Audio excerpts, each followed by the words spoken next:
नमस्कार मंडळी, आज गुरुवार दिनांक 6/8/2026 आपण आज हळद आणि अद्रकची सद्य परिस्थितीतील नियोजन तसेच हुमणी आणि सूत्रकृमीचं व्यवस्थापन म्हणा किंवा नियोजन हे आपण याच्यावरती आपण सविस्तर बघणार आहोत। त्यामध्ये परिस्थिती काय, आजच्या हळदीची परिस्थिती अशी आहे। आज जिथे हळद ही मे महिन्याच्या शेवटी आणि जूनमध्ये जेव्हा लागली तेव्हाची हळदीचं पीक आहे आणि त्याची परिस्थिती आज ही या प्रमाणात आहे। त्याच्यानंतर अद्रक सुद्धा तसंच आहे। आता बघा, हे हेल्दी आहे। हे जे क्रॉपचं जे दिसतंय तुम्हाला, हळद आणि अद्रकीचे जे तुम्हाला फोटोग्राफ दाखवलेले आहेत, हे सगळे नियोजन जे आहेत हे व्हाईट गोल्ड ट्रस्टच्या नियोजनामध्ये तयार केलेले प्लॉट्स आहेत। आता ही अद्रकीला किंवा हळदीला पीक बेडवर लावलं जातं आणि पिकाचे कंद जे आहेत हे वरवर वाढत येतात आणि त्याच्याकरता त्याला माती भरणं गरजेची असते की जेणेकरून तो कंद त्या मातीमध्ये वाढेल। तर आपण अद्रकाला माती लावतोय। अद्रकाला माती लावताना पहिले V5 किंवा ट्रॅक्टरच्याने लावायची, नंतर या प्रकारे ती माती ओढून घ्यायची।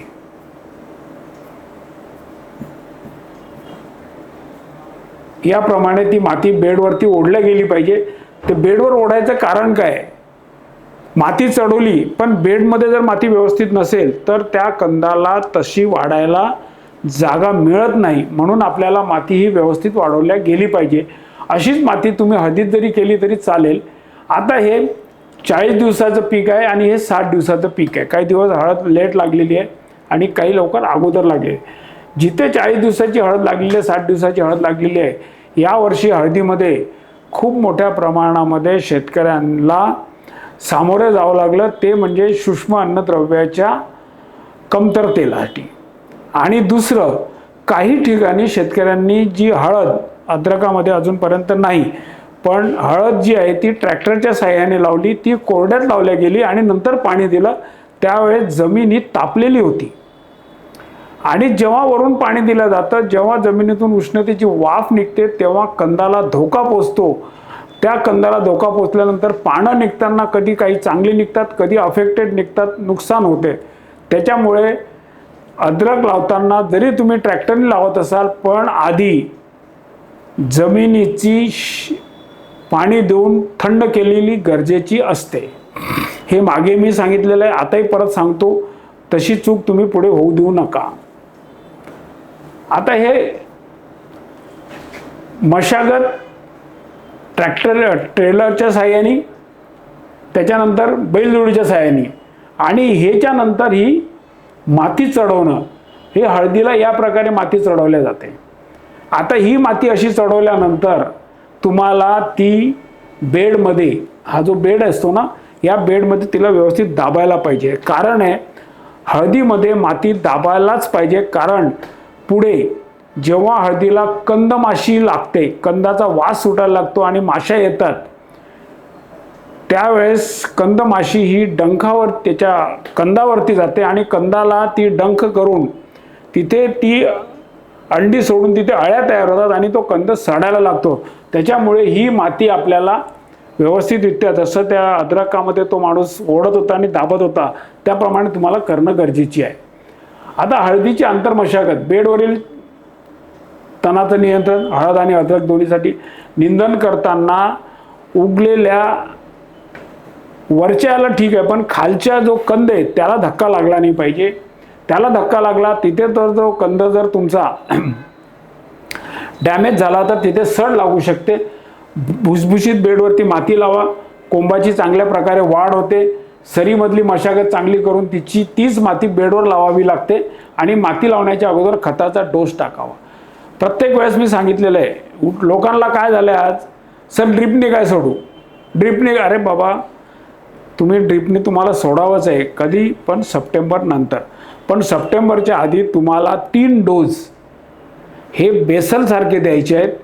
बेसल डोस देताना त्याच्यामध्ये जैविक खताचा सुद्धा वापर चांगल्या प्रकारे करायचा आहे आणि सरळ आहे की डोस हा झाकला गेला पाहिजे। डोस देताना एकतर मोग्याने द्या किंवा मजुराच्या हाताने टाका आणि नंतर माती लावा, जेणेकरून तो दिलेलं खत झाकल्या जाईल आणि खत झाकल्यानंतरच खताचा मात्रा जी आहे ती पिकाला लागू पडते. हळदी आणि अद्रक तणनाशकाचा गैरवापर हा फार मोठ्या प्रमाणात यावर्षी घडलेला प्रकार आहे. बहुतांशी तणनाशक ही हळद आणि अद्रक या पिकाकरता लेबल क्लेममध्ये नाही, त्यामुळे कंपन्या तिथे त्याचा क्लेम करू शकत नाही. फक्त कसं आहे, तुमचा माझा अनुभव त्याच्यावरती ते मारल्या जातं आणि मग त्याच्यामध्ये दुकानदार सुद्धा आपल्याला तसंच सांगतात. पण त्याच्यामध्ये एवढ्या मोठ्या चुका झालेल्या आहेत यावर्षी की पिकांचं नुकसान झालेलं आहे, पिकं पिवळी पडलेली आहे आणि पिकं 15 ते 3 आठवडे मागे गेलेली आहेत. त्यांना तर बागायतदारांना फक्त तणनाशक त्यावेळेस आठवतात, मला तणनाशक मारायचं आहे सर. आजही एक जण म्हणे सर मी आता मक्यात मारलेलं आहे पण मक्यात परत तण झालं, मारू का? मी म्हटलं एकदा तणनाशक मारलेलं आहे, आता वापर करू नका. तणनाशक वापरताना शेतकरी फक्त मधल्या ओळीतच मारत नाही तर हळदीच्या 2 रोपामध्ये सुद्धा मारण्याचा प्रयत्न करतो. जर तुम्हाला अद्रक हळदमध्ये जर तणनाशक वापरायचं असेल तर 2 बेडच्या मधात तुमच्या बेडच्या मधात जी सरी आहे त्याच्यामध्ये होड लावून बिग ब्रँड किंवा स्वीट पॉवर हे तणनाशक तुम्ही तिथे वापरू शकता. ते उगवलेल्या तणाला पूर्णपणे जाळते. तिथे कुठलंही ग्लायफोसेट घटक असलेलं तणनाशक वापरू नका. तिथे पीक जळाली, काही ठिकाणी वाढ सुद्धा खुंटलेली आहे. कुठल्याही तणनाशकाला मी मगाशी बोललो हळदीचा क्लेम नाही. काही शेतकरी दुकानदाराच्या भापक सल्ल्यानुसार तणनाशक वापरतात आणि त्याचे दुष्परिणाम दिसून आलेत. हे सुद्धा माझ्याजवळ शेतकऱ्यांनी केलेल्या कंप्लेंट्स आहेत. सर दुकानदाराने आम्हाला दिले मारा म्हटले, पण दुकानदाराला अनुभव काय होता? मग अनुभव नसताना तुम्ही त्याच्या म्हणण्याप्रमाणे घेतलं, त्याला माहिती आहे की लोकांनी मारलं, मी याला दिलं, पण त्याच्यापासून खरोखर फायदा होतो की नुकसान होतं हे आपल्याला स्वतःच्या पिकात मारल्याशिवाय कळत नाही. आणि तणनाशक मारताना परिस्थिती कशी होती हे सुद्धा लक्षात घ्यायला पाहिजे होतं. मी मारताना कशी परिस्थिती काय होती, पाऊस होता, ऊन होता, जमीन ओलावा होता की नव्हता, आणि आज तुम्ही मारताना काय परिस्थिती आहे ते सुद्धा लक्षात घेतलं पाहिजे. तरच तणनाशकाचा तुम्हाला रिझल्ट्स मिळू शकतात, अन्यथा रिझल्ट्स मिळत नाहीत आणि पिकं बेकार होतात. हळदीची वाढ पाहिजे तशी नाही आहे. अद्रकामध्ये चांगली परिस्थिती आहे, अद्रकाची काही प्रॉब्लेम नाही आहे. हळदीमध्ये वाढ तशी नाही. त्यामध्ये काही ठिकाणी हळदीच्या लागवडी अगोदर जमिनीची मशागत व्यवस्थित झालेली नसेल, लागवडी अगोदर रासायनिक आणि शेणखताच्या वापराचा अभाव, लागवड करतेवेळी कंद प्रक्रिया, पाणी नसताना पाण्याचा जास्त वापर, खताचा पहिला योग्य डोस, हळदीची वाढ तसे. आणि वाढीकरता नियोजन काय करायला पाहिजे होतं? आता जिथे वाढ नाही आहे तिथे 24-24-0 किंवा 20-20-0 10 किलो, अधिक रायझर 1.5 लिटर, अधिक अमोनियम सल्फेट 5 किलो, अधिक NPK boost DX 1 kilo, top up 1.5 litre, रियान 300 मिली प्रति एकराची आळवणी सोडावी. यासोबत जमिनीचा कर्ब वाढला पाहिजे. त्याकरता तुम्ही सोलोसी म्हणून एक प्रॉडक्ट बाजारात आलेलं आहे, त्याचा ऑर्गॅनिक कार्बन आहे आणि ते जमिनीचा कर्ब वाढवतो आणि जमिनीचा त्यांनी कर्ब वाढवला की हे सगळं उचलायला मदत होते. एकरी 1 लिटर याच्याबरोबर तुम्ही ते घेऊ शकता. वरील दिलेले प्रमाण 2 हप्त्यात टाकायचे, एका हप्त्यात अर्धा लिटर, एका हप्त्यात, तर त्याच्यामध्ये तुम्हाला वाढीला चांगली मदत होईल. काही ठिकाणी हळद अजूनही वाढ घेत नाही आहे. हे जर नियोजन केलं तर हळदीची वाढ चांगल्या प्रकारे होऊ शकते. वाढ चांगली असेल याला करण्याची गरज नाही आहे. खत व्यवस्थापन काय? आता खत कसं टाकायचंय? मोग्यानी खत 2 ओळीच्या मधात. अद्रकीला सुद्धा असंच खत टाका. हे खत टाकणं तुम्हाला खूप फायद्याचं आहे. याच्यामुळे खत हे जमिनीत बरोबर त्याच्या मुळाच्या जवळ जातं, कक्षेत जातं आणि त्याला वरून माती पण लागते आणि ते खत लवकर पिकाला लागू पडतं. एक तर याने टाका किंवा मजुराच्या साह्याने 2 बेडच्या 2 ओळीच्या मधात तुम्ही खतं टाका. आता खतं कोणती घेतली पाहिजे? 2 पर्याय देतोय तुम्हाला इथे. एक 10-26-26 आहे, 8-21-21 आहे, 9-24-24 आहे किंवा 15-15-15 आहे, 19-19-19 आहे. आणि अजून काही चांगले कॉम्प्लेक्स खतं चांगल्या कंपन्यांची आहेत ती घ्या. त्याच्याबरोबर अमोनियम सल्फेट एक बॅग महत्त्वाची आहे. इथे युरिया का सांगत नाही आहे, युरिया हा लवकर लागू पडतो आणि अमोनियम सल्फेटमध्ये नत्राचं प्रमाण कमी आहे, पण सल्फेट आणि सल्फर ह्या दोन गोष्टी असल्यामुळे तुम्हाला त्याचा फायदा चांगला होतो. रायझरची त्याच्यामध्ये 10 किलो, सल्फाबुश 2 किलो प्रति एकराचं प्रमाण आहे. जर तुमच्याजवळ ही खतं उपलब्ध नसतील किंवा ही असेल तर 24-24-08 सल्फर त्याच्यामध्ये आहेच, 23-20-20-0-13 2 bag, potash 1 bag, ammonium sulphate अर्धी बॅग. इथे अमोनियम सल्फेट अर्धी बॅग का सांगितलेली आहे, कारण 24 हा जो नत्र आहे इकडच्या पेक्षा जास्त आहे, म्हणून इथं आपल्याला अर्धी बॅगच घ्यायची आहे रायझरची. आणि याच्यात सल्फर नाही आहे, कारण 14 घटक जो आहे तो सल्फरचा आहे. सोबत सूक्ष्म अन्नद्रव्याच्या चांगल्या गुणवत्तेची किट वापरा. चांगल्या कंपनीचे सूक्ष्म अन्नद्रव्य तुम्हाला बल्कमध्ये मिळतात. 10 किलो, 5 किलो, 20 किलो, 25 किलो असे प्रति एकराचा त्यांचा तो डोस असतो. त्या डोसप्रमाणे तुम्हाला ते वापरणं गरजेचे आहे. त्याच्यामध्ये प्रत्येक कंपनीचा आपापला त्यांनी डोस ठरवलेला आहे. त्यामध्ये ज्या चांगल्या कंपन्या बाजारात असतील त्याच घ्या. याच्यामध्ये सुद्धा मोठा एक बाजार झालेला आहे, कोणीही काहीही भरून तुम्हाला देत आहे. आता काहीही म्हणण्याचं म्हणजे काय, जर तिथे गरज नसेल ते न्यूट्रिएंट सुद्धा त्याच्यात आहे आणि जे स्वस्त असेल ते जास्त आहे आणि त्याची प्युरिटी किती आहे हे तुम्हाला आम्हाला काहीही माहिती नाही. म्हणून ज्या काही नामांकित कंपन्या आहेत त्याच्यामध्ये तुम्हाला वनिता सापडेल, प्लांटो सापडेल, रानडे मायक्रोन्यूट्रिएंट, वसुंधरा, महाधन, महाफीड, त्याच्यानंतर नागार्जुना आणि कोरोमंडल यांचे खतं तुम्हाला मिळतात. आणि न्यूट्रिक्स नावाचं परत एक अन्नद्रव्य आहे, ते तुम्हाला अवेलेबल झालं तर ते तुम्ही घ्या. आणि दुय्यम अन्नद्रव्याच्या जैविक जीवाणूचा खताचा वापर करणे सुद्धा गरजेचे आहे. पिकास दुय्यम अन्नद्रव्याचे जैविक जीवाणू, दुय्यम अन्नद्रव्याचे जैविक जीवाणू म्हणजे काय, झिंक सोल्युबलायझिंग बॅक्टेरिया आहे, मॅग्नेशियम सोल्युबलायझिंग आणि सिलिकॉन सोल्युबलायझिंग बॅक्टेरिया आहे आणि काही ठिकाणी कॅल्शियमच्या सुद्धा आहेत. ह्या एकत्र सुद्धा एका कंपनीच्या मिळतात, त्या तुम्ही घेऊ शकता. त्या SK बायोबीजच्या आहे किंवा बाकीच्या सुट्या ज्या आहेत त्या 2 ते 3 कंपन्याच्या आहेत. त्याच्यामध्ये एक IPL कंपनी आहे, त्याच्यानंतर मायक्रोबॅक्स आहे आणि कॅन बायोसिस म्हणून एक कंपनी आहे. यांच्या बॅक्टेरिया सुद्धा तुम्हाला सुट्या मिळतात, त्या सुद्धा टाका. त्या टाकल्यानंतर तुम्हाला अजून चांगला फायदा तिथे मिळू शकतो. अद्रक पीक सशक्त करण्याकरता नियोजन. जर पिकाला चांगलं सशक्त करायचं, सशक्त म्हणजे त्याच्यामध्ये क्लोरोफिल वाढलं पाहिजे, तजेलदारपणा आला पाहिजे.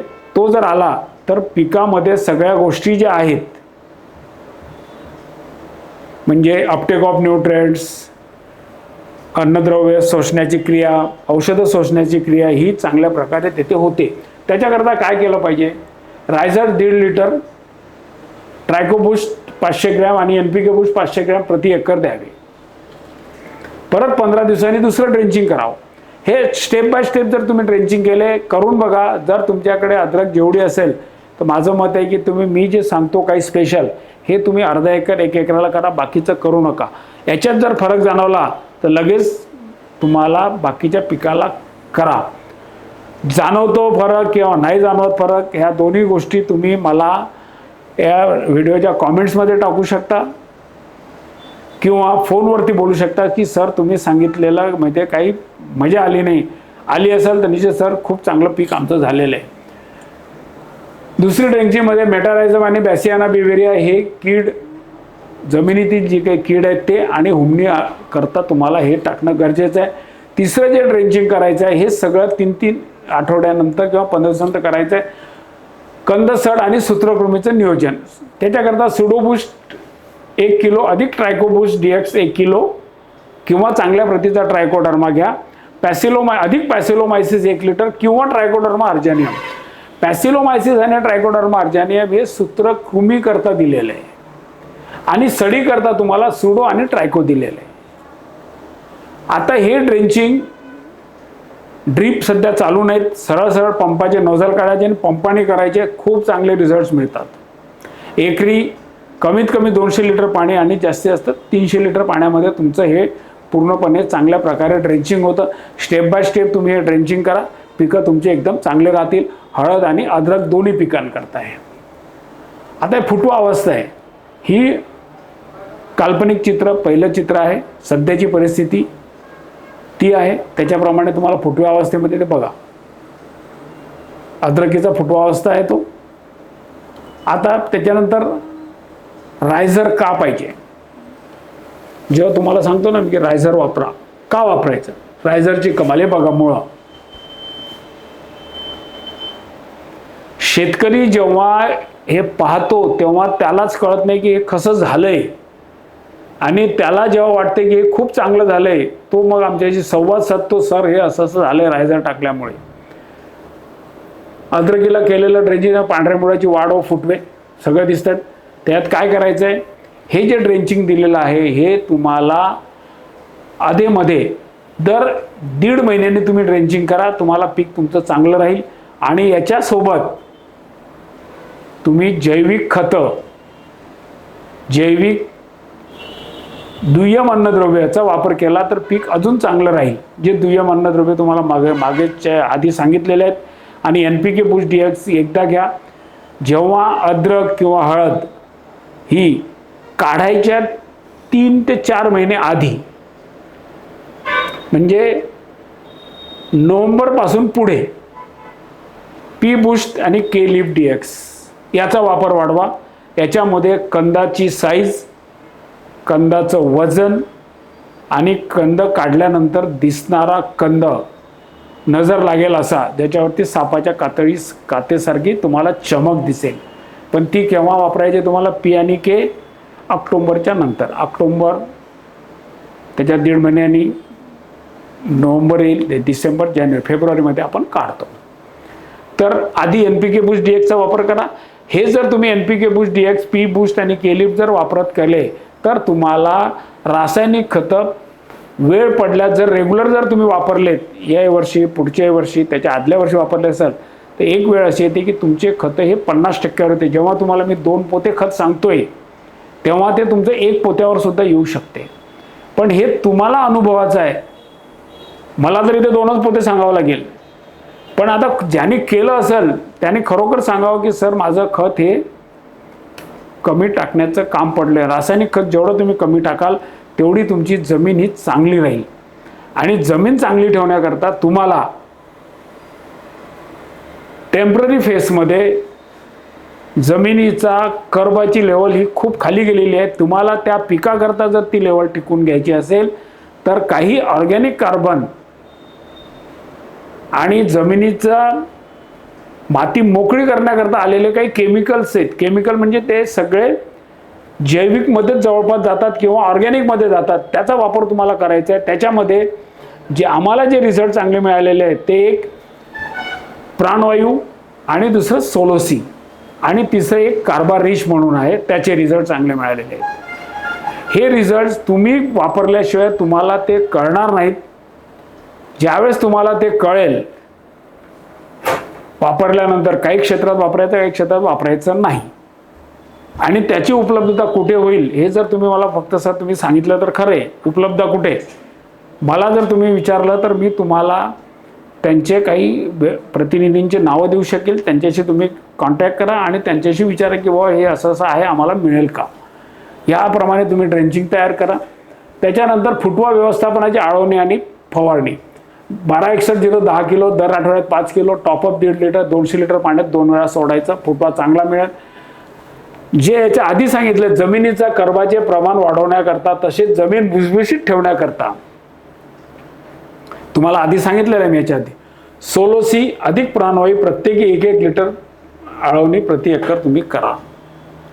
ही दर 1.5 महिन्याला करा. आणि काही क्षेत्र करा, काही क्षेत्र करू नका. अर्ध्या एकराचं करा, काही फरक पडत नाही. आणि केलंच पाहिजे असंही नाही.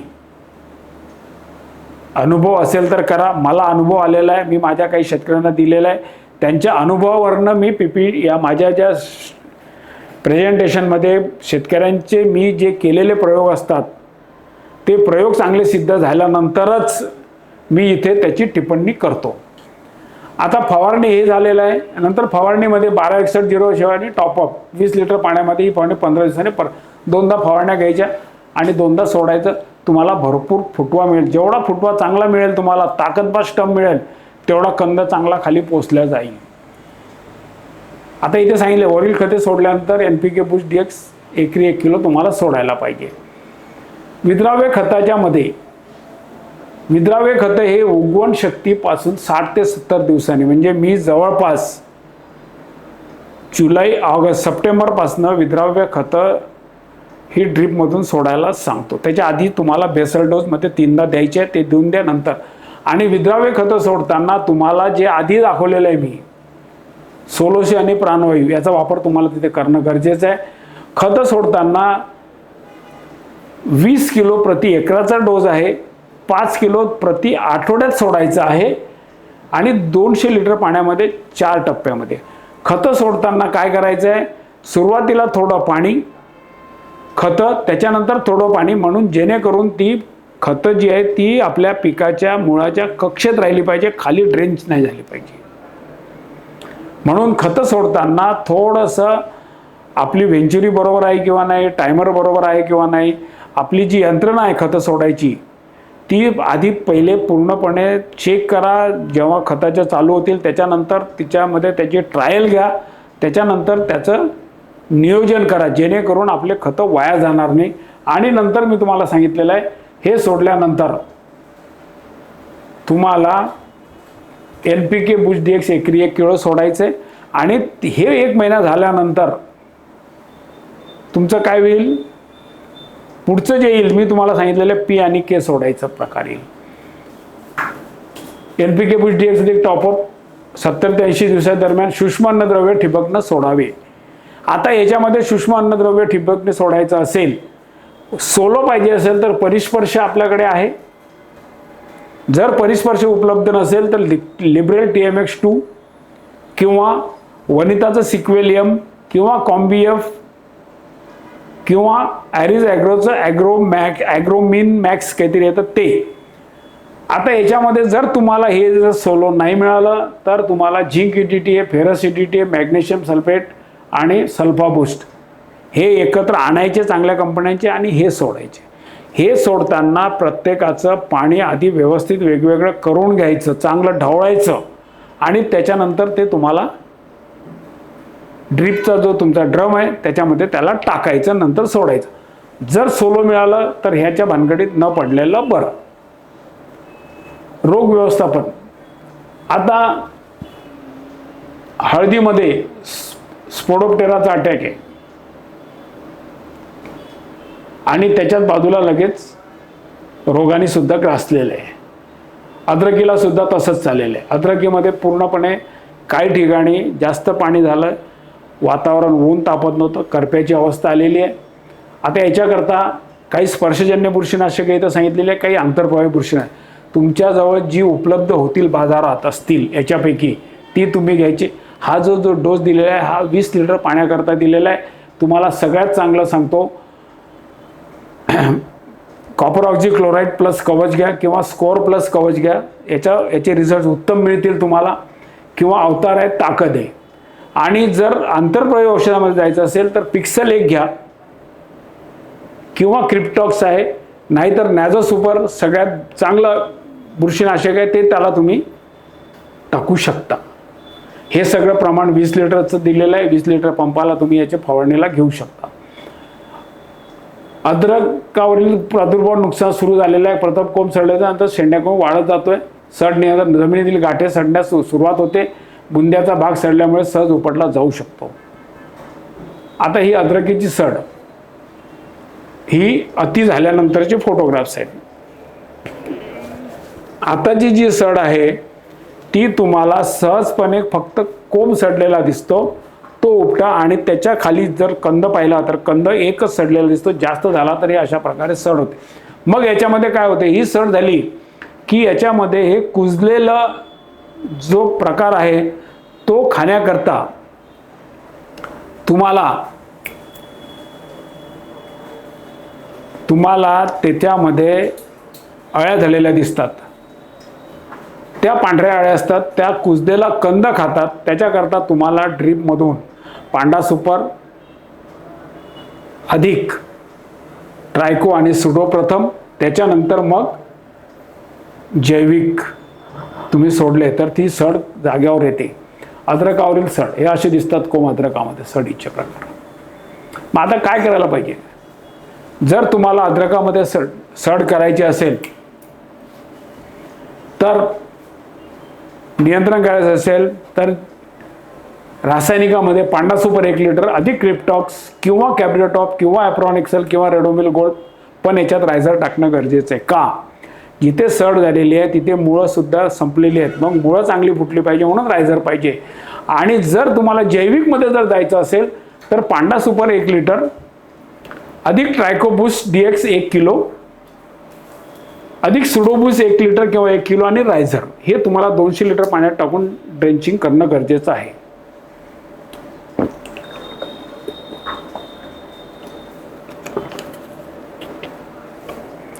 अद्रक आणि हळद ही सड जर तुम्ही आधी जर नियंत्रणात आणली तर तुमचं नुकसान खूप मोठं टळू शकतं. नाहीतर नुकसान एवढं होतं की मग जे वाटेल ते शेतकरी तिथे सोडायला तयार होतात.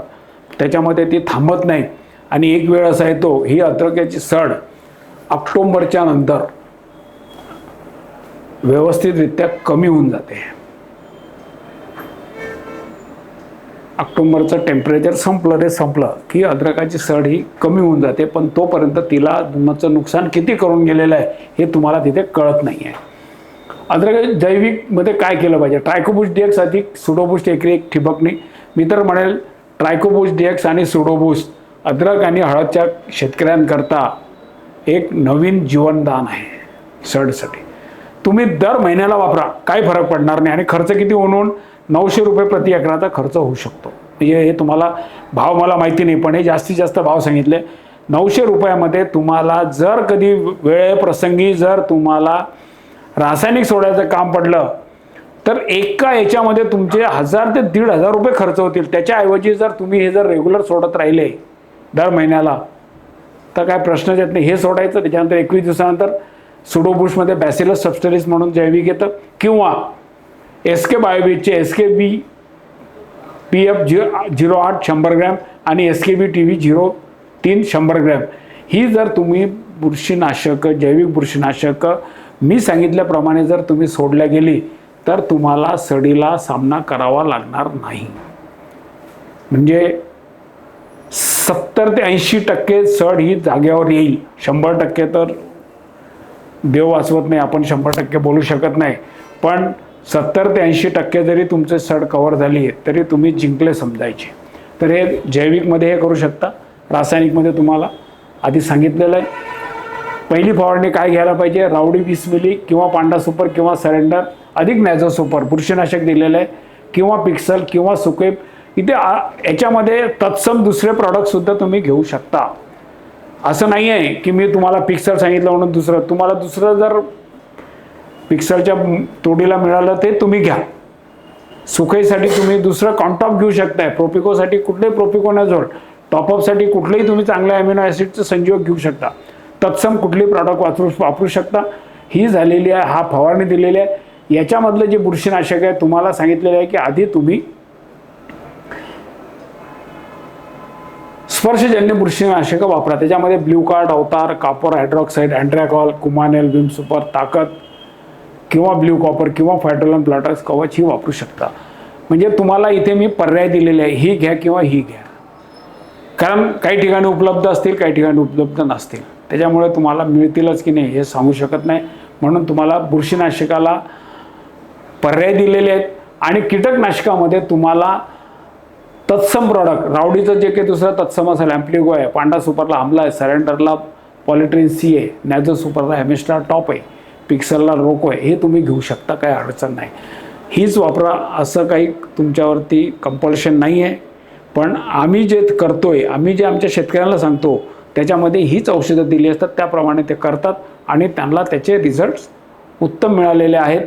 म्हणून वारंवार विचार न करतात सर मागचा स्प्रे खूप चांगला झालेला आहे, आता मी काय करू. दुसरी फवारणी रावडी रेज किंवा इमान विटारा प्लस अधिक रायबा अधिक व्हिसल. बुरशीनाशकामध्ये व्हिसलमध्ये हारू नावाचं येतं ते आणि स्टिकर. हळद आणि अद्रकावरती तुम्हाला स्टिकर ठेवणं गरजेचं आहे. पानं सरळ आहेत. स्टिकरमध्ये जरी थेंब पडला तर ते पूर्णपणे पसरतं आणि औषधाला घेऊन तिथे थांबतं. जैविक नियंत्रणामध्ये जायचं असेल तर कीड नियंत्रणामध्ये बॅसियाना बेवेरिया अधिक मेटारायझम एका 20 लिटर पंपाला. रोगासाठी जायचं असेल तर सुडोबूस्ट 100 ग्रॅम अधिक बॅसिलस सबस्टेरिस 50 मिली याची तुम्ही फवारणी करू शकता. आता जैविक कीड नियंत्रणामध्ये बॅसियाना बेवेरियामध्ये ब्रँड कुठले कुठले आहेत? ब्रिगेड बी, दमन, ब्रिक बॉस आणि दमन यल. मेटारायझममध्ये मेटाफोर्स, कालीचक्र, मेटावेब, मेटारायझम नावाने येते आणि SKB MBF 16 म्हणून येतं. आणि वर्टिसिलियममध्ये वरुणाशत ही या घटकांमधली असलेली ही बुरशीनाशकं तुम्हाला बाजारात, कीटकनाशकं आणि बुरशीनाशकं बाजारात तुम्हाला उपलब्ध होऊ शकतात. तसेच बुरशीनाशकामध्ये ट्रायकोडर्मामध्ये ट्रायकोबुस्ट DX आहेच, ट्रायकोसिल कॉम्बॅक्ट, संजीवनी, SKB TV, सुडोमोनसमध्ये सुडोबूस्ट आहे, सुडो रक्षक, सुडो FL आणि SKB F08 आहे. आणि बॅसिलिस सबस्टेरिस मिलॅस्टिन K, मिलडाऊन, मोलडाऊन, SKB स्पोर प्लस ही तुम्हाला उपलब्ध होऊ शकतात. लष्करी अळीचा फोटो हा आज आलेला फोटो आहे. ती गेली, तिने पान खाल्लं आणि लष्करी अळीला जर तुम्हाला आटोक्यात, ती पुंजक्यात अळ्या अंडी देते, राहते शांत. ती दिवसभर आतमध्ये लपून राहते आणि रात्री तिचं काम चालू होते. म्हणून याच्याकरता तुम्हाला फवारणी जी घ्यायची असेल ती सायंकाळच्या वेळेस घ्या. किंवा जर दिवसभर सारखं ढगाळ वातावरण असेल, पाऊस पडत नसेल तर तुम्ही सकाळी सुद्धा फवारणी घेऊ शकता. त्याच्यासाठी सगळ्यात चांगलं सरेंडर किंवा विटारा प्लस किंवा इमान यापैकी एक कुठलंही घेतलं तरी तुम्हाला त्याचे रिझल्ट चांगले मिळू शकतात. हा डोस 20 लिटर पाण्याकरता आहे. त्यानंतर उंटअळी ही मरायला खूप सोपी आणि ही पानं खाते, पानाच्या कडा खाते. हिला रावडी अधिक पांढरा सुपर किंवा सरेंडर आलटून पालटून मारावे किंवा मागची औषधं जरी मारली नाही असेल तरी सुद्धा ती कंट्रोल येऊ शकतं. हुमणीकरिता आता नियंत्रण हुमणीसाठी मे महिन्याच्या शेवटच्या जून महिन्याच्या पहिल्या आठवड्यात लाईट ट्रॅप लावून भुंगेऱ्याचा कंट्रोल करा. शेणखतामध्ये प्रामुख्याने मातीमध्ये अंडी घालतात.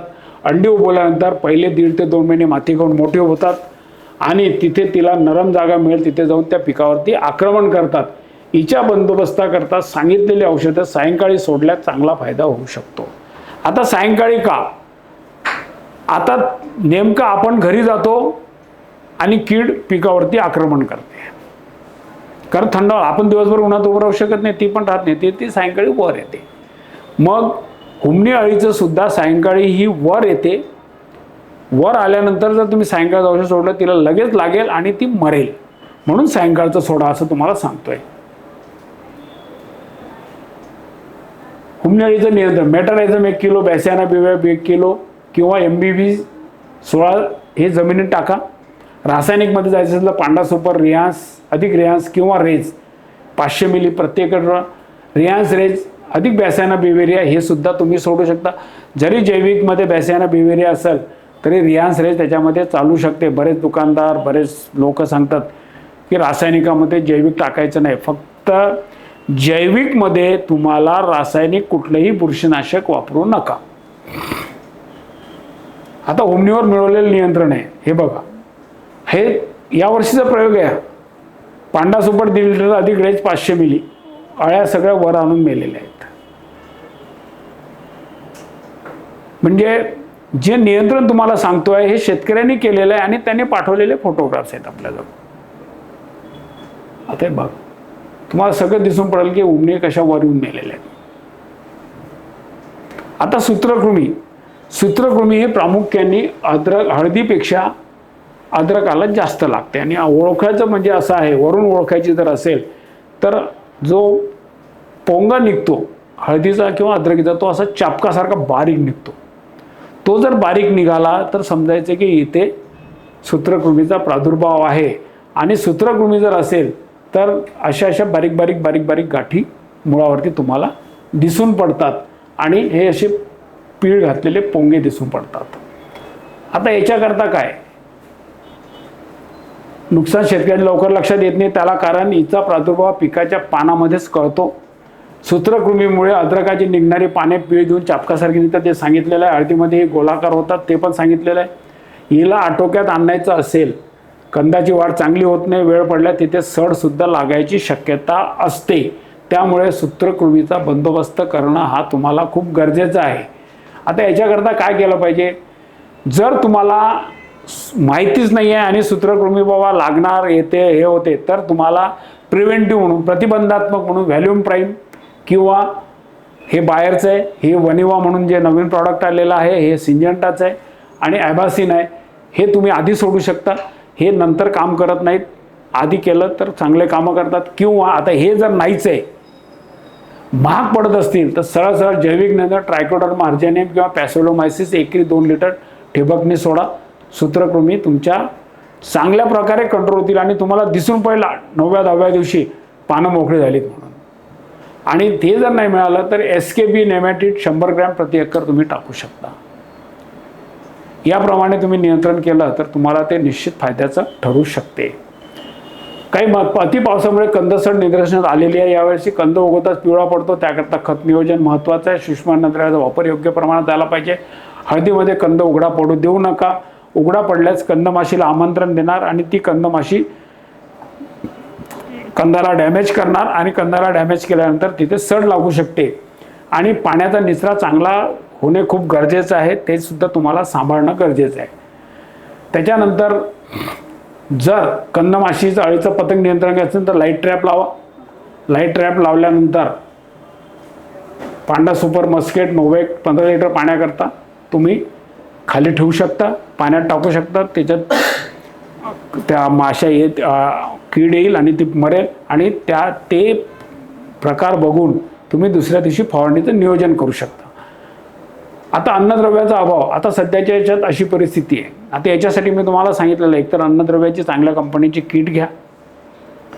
चांगल्या तर कंपनीची किट मिळाली तर ती सोडा, नाही तर सगळे वेगवेगळे घ्या परिस्थिती बघून. Magnesium, calcium, boron, zinc, ferrous हे एकत्र करा. प्रति एकराचा डोस दिलेला असतो त्याप्रमाणे आणि ते टाका. त्याच्यानंतर अजून तुम्हाला सांगतो, एक चांगले बाहेरचे प्रॉडक्ट आलेले आहेत, त्याच्यामध्ये हे प्रॉडक्ट जर तुम्ही फवारणीमध्ये जर घेतले तर 1 ते 2 तासामध्ये पिकाला 2 तासाच्या आत पानामध्ये शिरतात. त्याच्यामध्ये कॅल्शियम एक्सप्रेस अधिक बोरॉन एक्सप्रेस अधिक झिंक एक्सप्रेस 1 ml प्रति लिटरनी फवारणी केली तर तुम्हाला तिसऱ्या दिवशी पीक आहे त्याच्यापेक्षा निश्चित बरं सापडेल. आणि जमिनीतून सोडायचे असेल तर एकरी 1 लिटर तुम्हाला हे जमिनीतून दर 1.5 महिन्यांनी सोडावी लागतील आणि फवारणी 15 दिवसांनी करावी लागेल. हे प्रॉडक्ट्स सहजासहजी उपलब्ध होणं कठीण आहे. जर तुम्हाला हे वापरायचे असतील तर तुम्ही मला फोनवरती बोला, मी तुम्हाला त्यांचे नंबर देईल, त्यांच्याशी तुम्ही बोलू शकता. आता हे अशी सगळी डिफिशियन्सी दाखवत आहे. नत्रामध्ये काय होते, कमतरतेची लक्षणं कशी कशी येतात. इथे सगळे घटक दाखवलेले आहेत, मॅंगनीज, तांबे, गंधम, प्लॅटिनम. याच्याप्रमाणे काय होतं, पोटॅशमध्ये काय होतं, तपकिरी रंग, पिवळे डबके, खोड आकसून जातं, प्रतिकारशक्ती घटते. लोहमध्ये पान पिवळं होऊन शिरामधील भाग हिरवा राहतो, पाण्यात टिकारणाऱ्यासारखा प्रकार असतो. प्रत्येक अन्नद्रव्याच्या कमतरता कशा दिसतात हे इथे दाखवलेलं आहे, हे तुम्ही बघू शकता. आता मग फेरसची डिफिशियन्सी जर दाखवत असेल तर काय करायचं, फवारणीमध्ये 45 ठिबकद्वारे 5 किलो, मॅग्नेशियम सल्फेट फेरस फवारणीमध्ये 15 ठिबकद्वारे 500, झिंक फवारणीमध्ये 15 ठिबकद्वारे 500 ग्रॅम. त्याच्यानंतर सल्फर फवारणीमध्ये 30 ग्रॅम ठिबकद्वारे 2 किलो, कॅल्शियम नायट्रेट 50 अधिक 2 किलो आणि बोरॉन 15 आणि 250 ग्रॅम. जर तुम्हाला हे औषधे तुम्हाला ते सांगितलेले आहे की लवकर मिळणारे कॅल्शियम, बोरॉन आणि झिंक एक्सप्रेसमध्ये आहेत, ते तुम्हाला उपलब्ध होऊ शकतील, ते तुम्ही घेऊ शकता. याप्रमाणे नियोजन आहे. या नियोजनामध्ये तुम्हाला कुठेही काही अडचण आल्यास तुम्ही मला संपर्क साधू शकता. त्यानंतर तुम्ही कॉमेंटमध्ये तुमचे प्रश्न टाका, त्याच्यामध्ये तुम्हाला उत्तरं दिले जातील. धन्यवाद. नमस्कार.